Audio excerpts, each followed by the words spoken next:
What's going on, Crushers? Welcome back to another one. So, I've been playing the closed beta for Neverness to Everness, Hotta Studio's new free-to-play open-world gacha game, and I need to talk about it. Because this game has a gacha system where there's no 50-50 loss, no weapon banner, and you're literally rolling dice on a board game to get your characters. That is not a sentence I ever thought I'd say about a gacha game in 2026. Now, before we go any further, big disclaimer. Everything in this video is based on the NTE Closed Beta test, also called the Containment test. That means systems, balance, monetization, visuals, all of it can and probably will change before launch. I'll be giving you my honest take, but treat this as a snapshot, not a final review. But here's my overall after day one. I tested this game for about 10 hours straight on the CBT, and I gotta say, the game is solid fun. The combat is refreshing and smooth, the story is actually engaging and kept me interested, and the characters are unique in a way that pulls you into the narrative. I really like the art design. Both the world and the character designs have a strong identity. The gacha system is something completely new, and I'm definitely going to dig deeper into it. The combat and the character elements together just work. It's fun, plain and simple. I'm going to keep playing through the rest of the CBT, test more of what the game has to offer, and I'll be making a second video with a full review once I've seen everything. So consider this part one. Cool? Cool. Let's get into it. Alright, so for those of you who've only seen a trailer or heard the name floating around, Neverness to Everness is a supernatural, urban, open-world action RPG developed by Hotta Studio, the same team behind Tower of Fantasy, and published by Perfect World Games. It's built on Unreal Engine 5, it's planned as free-to-play, and it's targeting PC, mobile on iOS and Android, and PS5, with cross-platform play as the goal. The setting is a massive city called Hethereau, where humans live alongside these supernatural events called anomalies. Think of it like Genshin Impact meets GTA, but replace the fantasy countryside with a living urban sprawl and throw in some cosmic horror. It's doing its own thing, though, and that's what makes it interesting.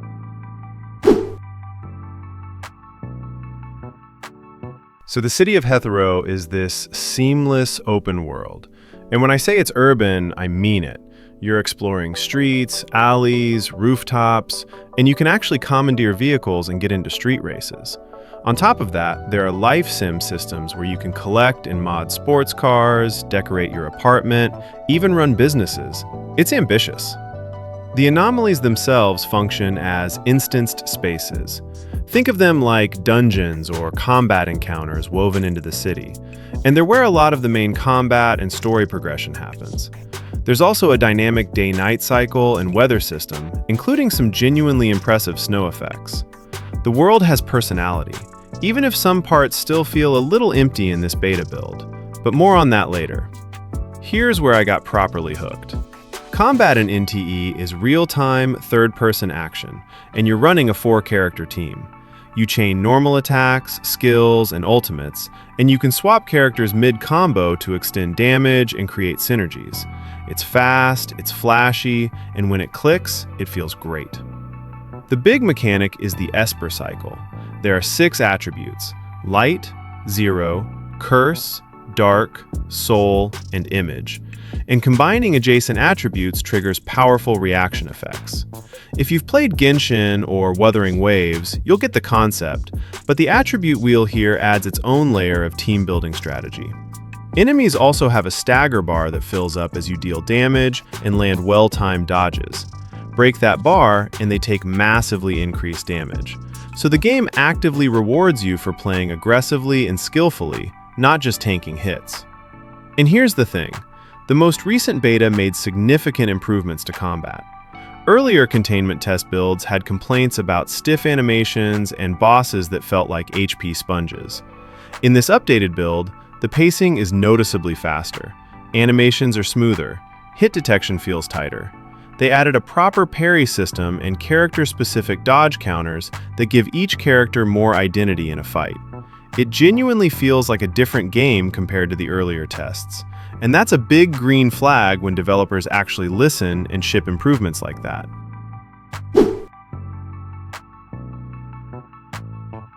All right, let's talk about the part everyone actually wants to hear about, the Neverness to Everness gacha system. And honestly, this might be the most interesting gacha system I've seen in a while. Instead of your standard banner where you just pull and pray, NTE uses something called the Scarborough Fair. It's essentially a board game. You roll dice, move around the board, and land on spaces that give you characters, materials, and extra rolls. It still costs you pulls, it's still gacha, but the presentation makes it feel less like a slot machine and more like an event, which is a smart design choice. Now, the numbers.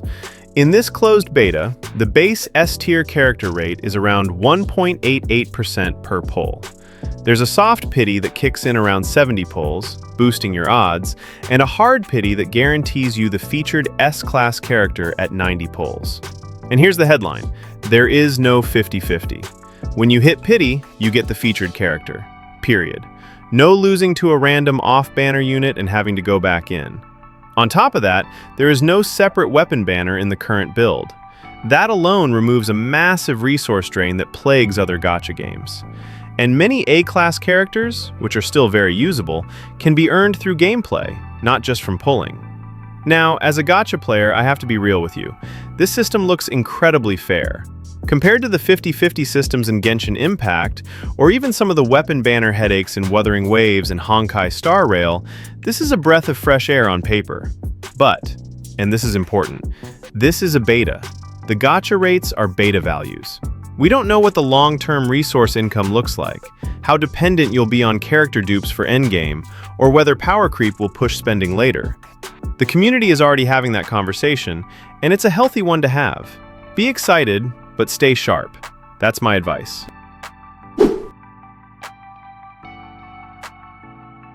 So what are other players and content creators saying about the NTE containment test?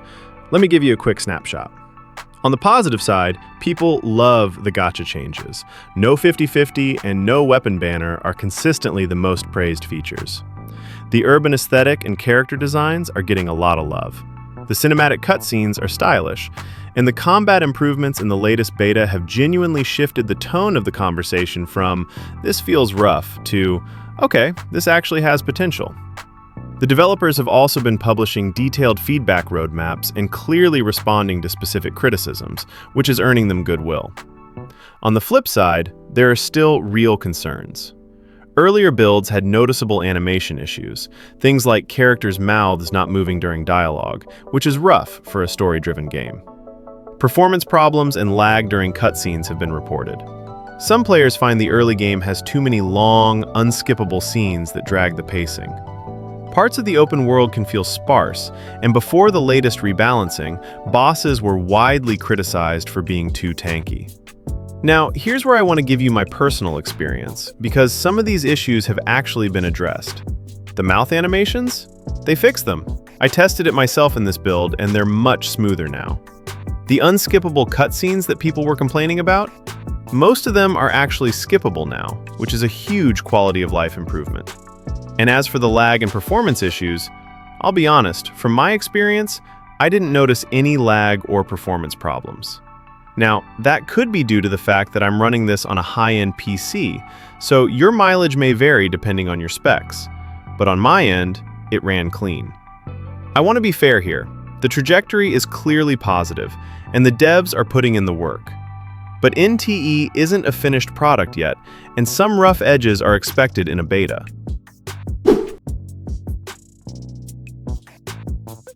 All right, Crushers, verdict time. Is Neverness to Everness worth keeping on your radar after this closed beta? My answer is yes, with caveats. Who should be excited right now? If you're a gacha fan who's tired of losing 50-50s and draining your wallet on weapon banners, this game is speaking directly to you. If you like urban settings, character-driven action combat, and the idea of an open world where you can street race between anomaly hunts and then go decorate your apartment, this has a vibe that nothing else on the market is offering right now. Who might want to wait? If you're sensitive to performance issues or you're burned out on daily heavy gacha grinders, I'd say keep watching, but don't pre-commit emotionally. We still need to see how the final economy and in-game loop shake out. Biggest green flags. The gacha system is genuinely more player-friendly than the competition in its current form. The developers are visibly listening to feedback and shipping real improvements. And the combat in this latest build feels like a genuine leap forward. Biggest red flags. Performance is still inconsistent. Cutscene pacing needs work. And we simply don't know yet if the generous-looking beta economy will hold up at launch. That's the million-dollar question, literally. All of this is based on the closed beta, and my verdict will absolutely evolve once the full Neverness to Everness review is possible at launch. But right now, this is one of the most promising free-to-play open-world gacha games I've tested in a long time, and I'll be following it closely. Drop a comment and let me know, what do you think about the NTE gacha system? How does it compare to Genshin or Wuthering Waves for you? I genuinely want to hear your takes. Now, before we wrap up, it's time for my favorite part. Last video, we ran an exclusive channel member giveaway, and it is time to reveal our winners. Let's roll the clip. Let's go! Huge congratulations to Gamer Studio and Tifa. You two just won! DM me on Discord to claim your prizes. And guess what, Crushers? We're doing it again! I'm running another exclusive channel member giveaway right now. 2 Crushers are going to win $50 each. That's $100 total. This giveaway is exclusively for channel members, so if you're a member, like this video and comment down below what you think of NTE so far. Simple as that. And if you're not a member yet, look, I'm not going to pressure you, but I will say this. Becoming a channel member is the best way to get in on these exclusive giveaways, support the channel directly, and help me keep making in-depth content like this Neverness to Everness Closed Beta review. Every membership genuinely makes a difference, and I appreciate every single one of you who joins. Hit that join button, it means more than you know. Speaking of members, I want to take a moment to shout out the incredible people who are already supporting this channel. You all are the backbone of this channel, and I don't take that for granted. From the bottom of my heart, thank you. Alright, Crushers, if you enjoyed this NTE breakdown, smash that like button, drop a comment telling me what you think about Neverness to Everness and its gacha system, subscribe if you haven't already, and hit that notification bell so you never miss another video. I'll catch you in the next one. Peace.